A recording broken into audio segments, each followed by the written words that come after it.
Cinema வேண்டாம் என கூறிவிடுவது நடிகர்கள் ஏதாவது ஒன்றை சொல்லி விளம்பரம் தேடுவது புதிய டெக்னிக்காக உள்ளது என்று அமைச்சர் எம்.ஆர்.கே. பன்னீர்செல்வம் கூறியுள்ளார். தருமபுரி மாவட்ட கூட்டுறவுத்துறை சார்பில் 71வது கூட்டுறவு வார விழா நடைபெற்றது.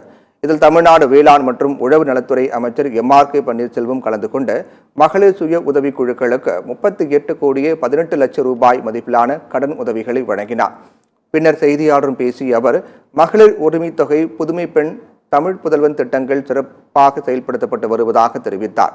சினிமாவை விட்டுவிட்டு வந்த நடிகர்கள் ஏதாவது ஒன்றை சொல்லி விளம்பரம் தேடுவது புது டெக்னிக்காக உள்ளது என்றும் அமைச்சர் எம்.ஆர்.கே. பன்னீர்செல்வம் விமர்சித்தார்.